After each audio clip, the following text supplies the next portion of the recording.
اللہ الرحمن الرحیم۔ حیات المسلمین، سبق نمبر 10۔ اپنی جان کے حقوق ادا کرنا، جس کی وجہ یہ ہے کہ ہماری جان بھی اللہ تبارک و تعالیٰ کی ملک ہے، جو ہم کو بطور امانت کے دے رکھی ہے۔ اس لیے اس کے حکم کے موافق اس کی حفاظت ہمارے ذمہ ہے، اور اس کی حفاظت ایک یہ ہے کہ اس کی صحت کی حفاظت کرے، دوسرے اس کی قوت کی حفاظت کرے، تیسرے اس کی جمعیت کی حفاظت کرے، یعنی اپنے اختیارات سے ایسا کوئی کام نہ کرے جس میں جان میں پریشانی پیدا ہو جائے، کیونکہ ان چیزوں میں خلل آ جانے سے دین کے کاموں کی ہمت نہیں رہتی،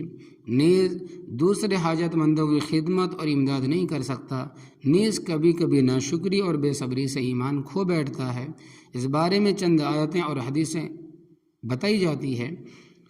اللہ تبارک و تعالیٰ نے حضرت ابراہیم علیہ السلام کا قول نعمتوں کے شمار میں ارشاد فرمایا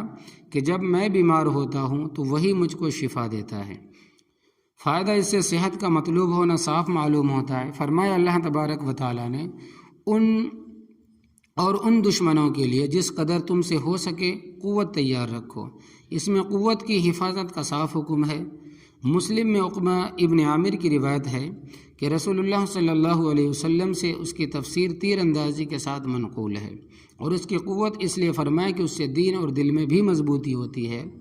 اور اس میں دوڑنا بھاگنا پڑتا ہے تو بدن میں بھی مضبوطی ہوتی ہے، اور اس زمانے کا ہتھیار تھا، اس زمانے میں جو ہتھیار ہے وہ تیر کے حکم میں ہے، اور اس مضمون کا بقیہ حدیث نمبر 13 کے نمبر میں آئے گا۔ فرمایا اللہ تبارک و تعالیٰ نے اور مال بے موقع مت اڑانا۔ فائدہ مال کی تنگی سے جان میں پریشانی سے بچنے کا حکم دیا گیا، اور جن امور سے اس سے بھی زیادہ پریشانی ہو جائے ان سے بچنے کا تو اور زیادہ حکم ہوگا۔ اس سے جمعیت کا مطلوب ہونا معلوم ہوا۔ آگے حدیثیں ہیں۔ نمبر 1، حضرت عبداللہ ابن عمر بن عاص رضی اللہ تعالیٰ عنہ سے روایت ہے کہ رسول اللہ صلی اللہ علیہ وسلم نے شب بیداری اور نفل روزے میں زیادتی کی ممانعت میں فرمایا کہ تمہارے بدن کا بھی تم پر حق ہے اور تمہاری آنکھ کا بھی تم پر حق ہے۔ فائدہ مطلب یہ ہے کہ زیادہ محنت کرنے سے اور زیادہ جاگنے سے صحت خراب ہو جائے گی اور آنکھیں آشوب کر جائیں گی۔ نمبر 2، حضرت ابن عباس رضی اللہ تعالیٰ عنہ سے روایت ہے کہ 2 نعمتیں ایسی ہیں ان کے بارے میں کثرت سے لوگ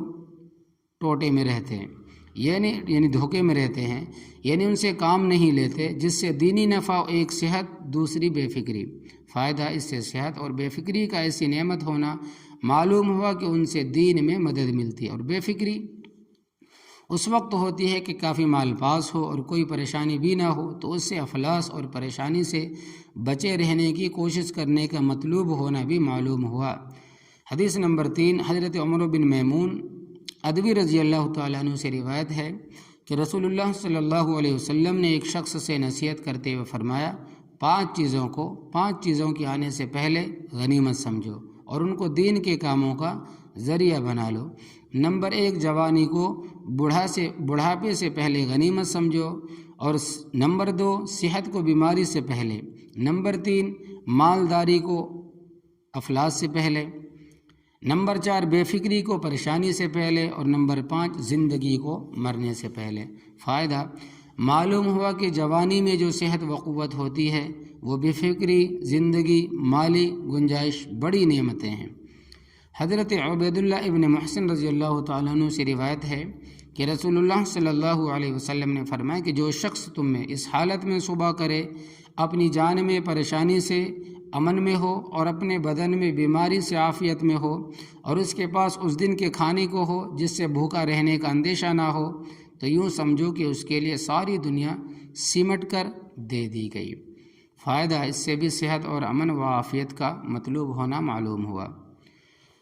ایک اور حدیث حضرت ابو ہریرہ رضی اللہ تعالیٰ عنہ سے روایت ہے کہ رسول اللہ صلی اللہ علیہ وسلم نے فرمایا کہ جو شخص حلال دنیا کو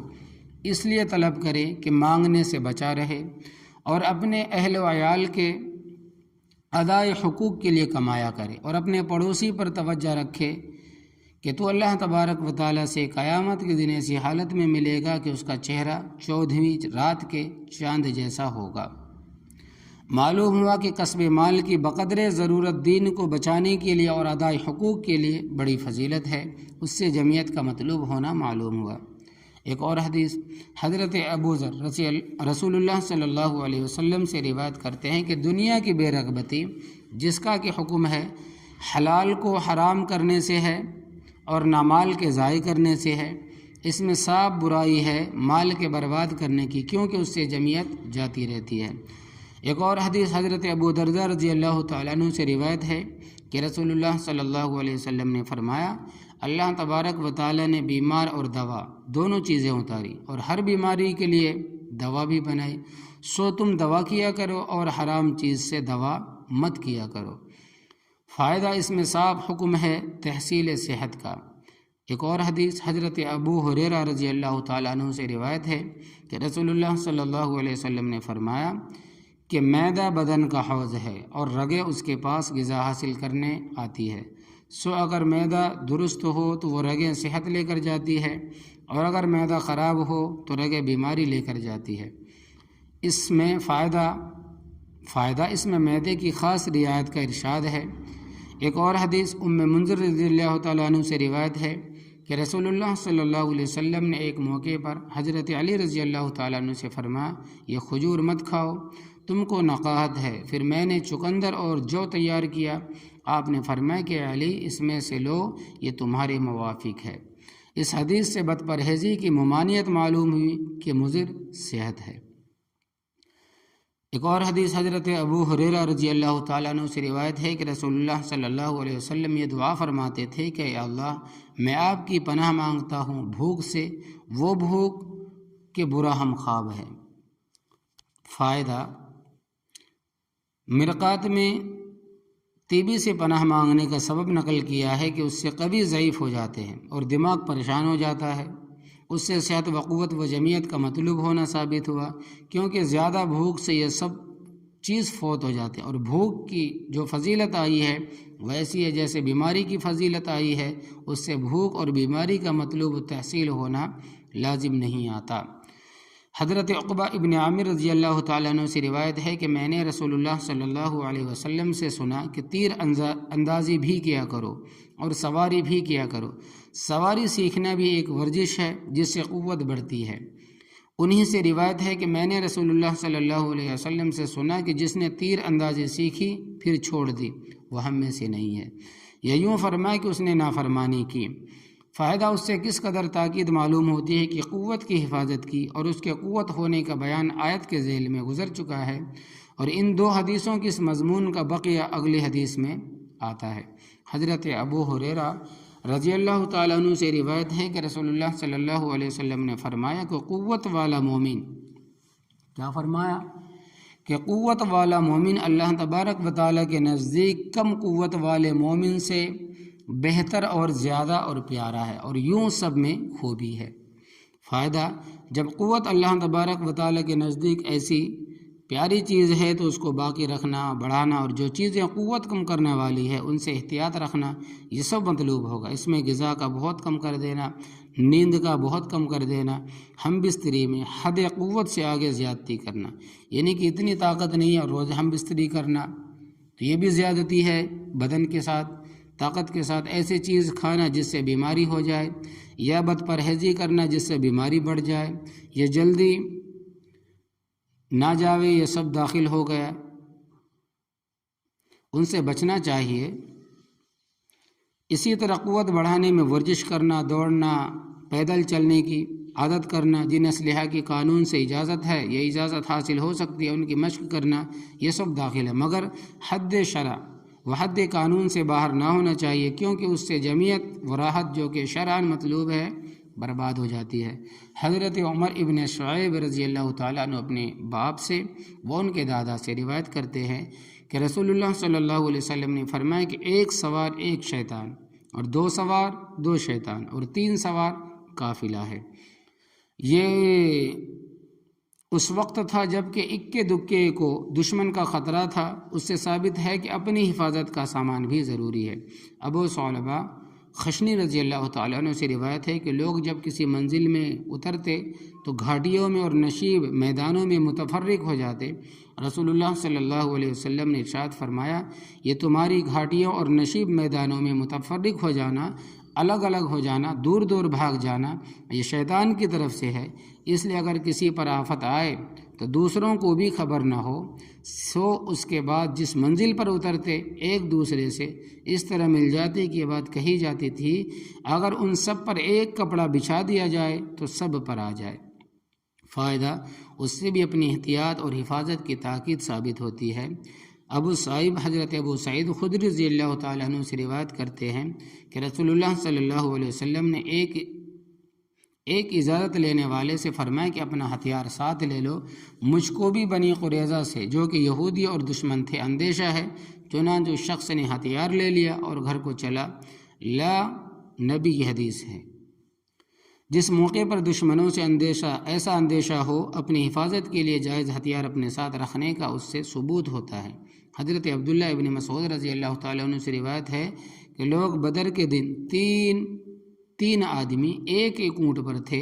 اور ابو لبابہ اور حضرت علی رضی اللہ تعالیٰ عنہ رسول اللہ صلی اللہ علیہ وسلم کے شریک سواری تھے۔ جب حضور اقدس صلی اللہ علیہ وسلم کے چلنے کی باری آئی تو وہ دونوں عرض کرتے کہ ہم آپ کی طرف سے پیدل چلیں گے۔ آپ فرماتے کہ تم مجھ سے زیادہ